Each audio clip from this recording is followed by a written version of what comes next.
Hamas achieves victory, then the world becomes a much more violent place because Iran will have validated its strategy of using proxies to attack Israel and through Israel attack the United States. I mean, Iran calls Israel the little Satan and the United States the great Satan. It has an intention to hurt the United States and its interests. But this is also the fact that Israel has never started a war. It's never fought a war of aggression. It's fought only wars to defend itself. And how the mass media has discounted the fact that Hezbollah, based on which it doesn't do much anything without Iran's permission, Hezbollah attacked Israel on October 8th and has not stopped attacking Israel since. And there's 80,000 Israelis who haven't been in their homes for 6 months, living in hotels in central Israel because of the threat that Hezbollah is attacking on the border. And that is all part of Iran's ultimate plan. And I'm tired of thinking about what Iran will do and trying to deter Iran. It's time to take more than a deterrence perspective, because that's shown and is showing in real time in Israel not to be working.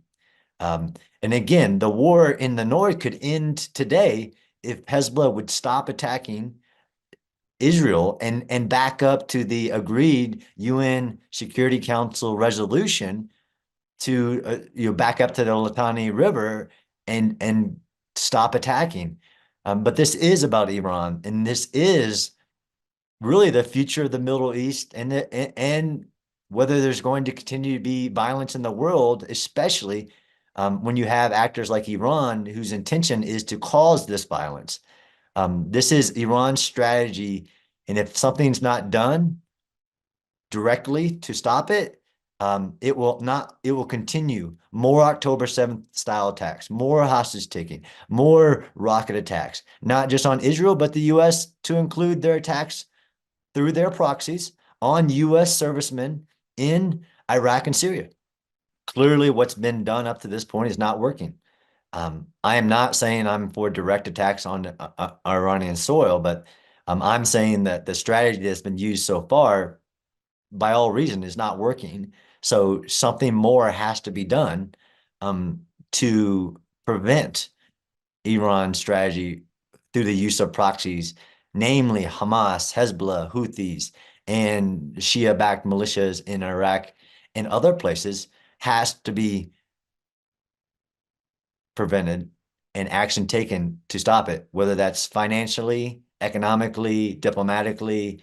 More can be done. And the first step could be done is stop giving Iran billions of dollars to support its strategy. I would hope that any next administration completely changes a long trend of appeasing Iran and its actions in the Middle East. As a military strategist and somebody who's studied the area and the threats as well, is that strategically, number one is that Hamas cannot obtain a victory in this war. And if it does, Israel will continue to be at a real threat. And I think the world discounts this, a real existential threat on a daily basis. If Hamas is allowed to survive, if Iran is allowed to implement this use of proxies to attack Israel, October 7th changed everything. It changed the strategic security approach to Israel's threats.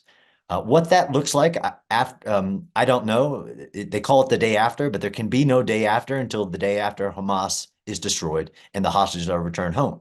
Then you do have to move forward with a different security approach to the threat of radical Islamic groups who have the sole purpose to destroy Israel. And that includes diplomatic relations with the Arab world. It includes a different situation in Gaza and other places but there has to be a viable partner in that approach.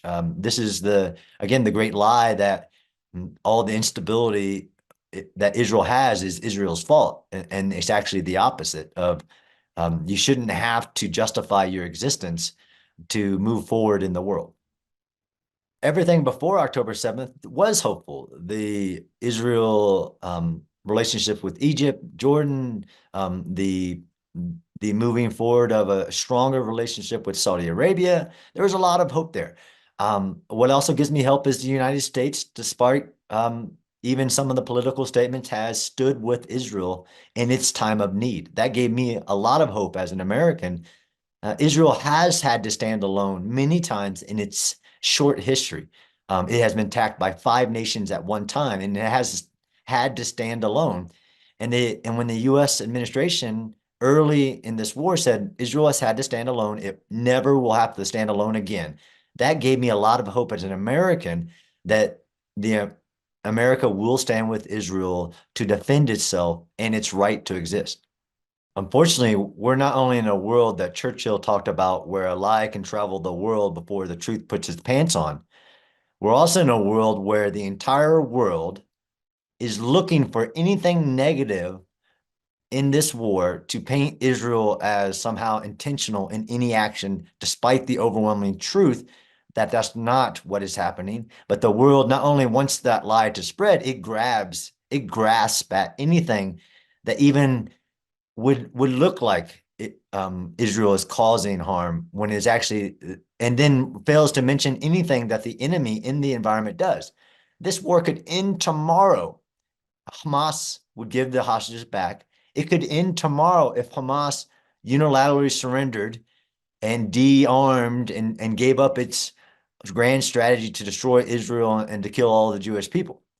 But Israel has to fight the disinformation. It has to immediately, like it did in this case with the World Central Kitchen event, immediately look into whether it was them and what happened, and then inform the world. It can't help the fact that, for some reason, there were immense amounts of information immediately spread across the world, but it has to fight that in that narrative. It has to report immediately what it knows, unlike any other military ever has to in the past, because of the ubiquitous access to sensors. And this is why urban combat is the hardest form of combat any military could fight, is because there's no other environment on the planet where there are millions of cell phones that can immediately broadcast and distort the truth before the truth has woken up.